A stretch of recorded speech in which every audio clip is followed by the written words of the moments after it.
दर्पण न्यूजच्या वर्धापन दिनास हार्दिक शुभेच्छा। शुभेच्छुक नाथाजी पाटील, जिल्हा सरचिटणीस, भारतीय जनता पार्टी, कोल्हापूर।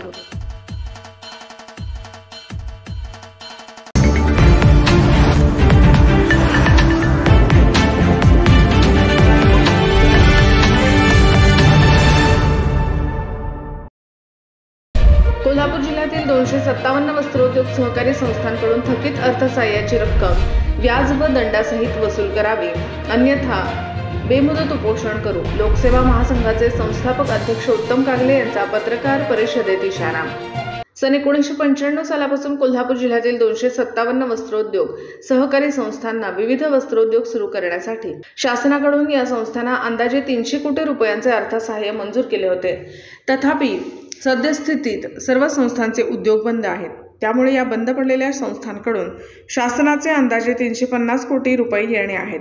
या थकीत अर्थसहाय्याची रक्कम व्याजदंडासहित अर्थसहाय्य बुडविणाऱ्या भ्रष्ट संस्था चालकांच्याकडून येत्या 1 महिन्याच्या आत शासनाने एक रकमी वसूल करावी, अन्यथा अशा भ्रष्ट संस्था चालकांचे व त्यांना पाठीशी घालणाऱ्या व गैरकारभार व थकीत रक्कम वसुलीचा फार्स करणाऱ्या संबंधित खात्याच्या अधिकाऱ्यांच्या विरुद्ध लोकशाही मार्गाने दाद व न्याय मागण्यासाठी 19 मार्चपासून संघटनेच्या प्रमुख पदाधिकाऱ्यांसह कोल्हापूर जिल्हाधिकारी कार्यालयावर बेमुदत उपोषण करणार असल्याची माहिती लोकसेवा महासंघाचे राज्याध्यक्ष उत्तम कागले यांनी पत्रकार परिषदेत दिली। ते म्हणाले की महाराष्ट्र शासनाच्या सहकार पणन व वस्त्रोद्योग विभागामार्फत विविध वस्त्रोद्योग प्रकल्प सुरू करण्यासाठी कोल्हापूर जिल्ह्यात 257 सहकारी संस्थांना महाराष्ट्र शासनाने सन 1995 सालापासून अंदाजे 300 कोटी रुपयांचे अर्थसहाय्य मंजूर केले आहे। त्या मिळालेल्या अर्थसहाय्यातून बेरोजगारांच्यासाठी रोजगार निर्माण करून देणे ही त्या संस्था व संस्था चालकांची जबाबदारी होती।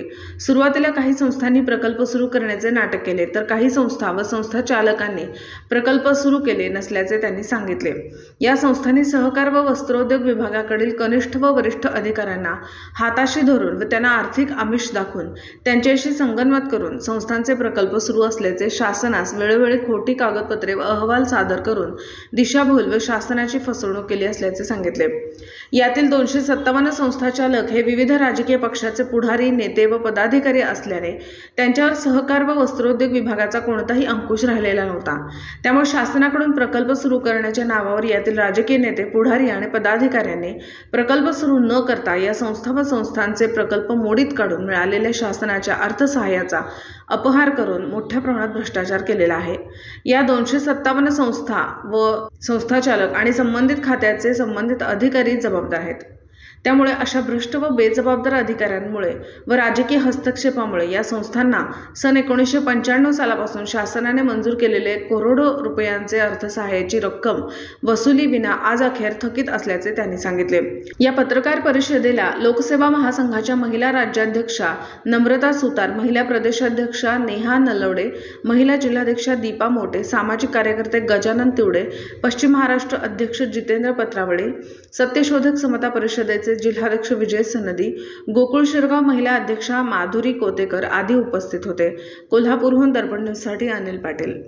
बेरोजगारांना रोजगार मिळावा आणि स्वदेशी व्यवसायाला चालना मिळावी या उद्देशाने महाराष्ट्र शासन आणि NCDCच्या माध्यमातून सहकारी तत्वावर वस्त्रोद्योग व्यवसाय सहकारी संस्था म्हणून चालू करण्यासाठी महाराष्ट्र शासन आणि NCDCच्या मार्फत अंदाजे 300 कोटी रुपये अर्थसहाय्य करण्यात आलं होतं।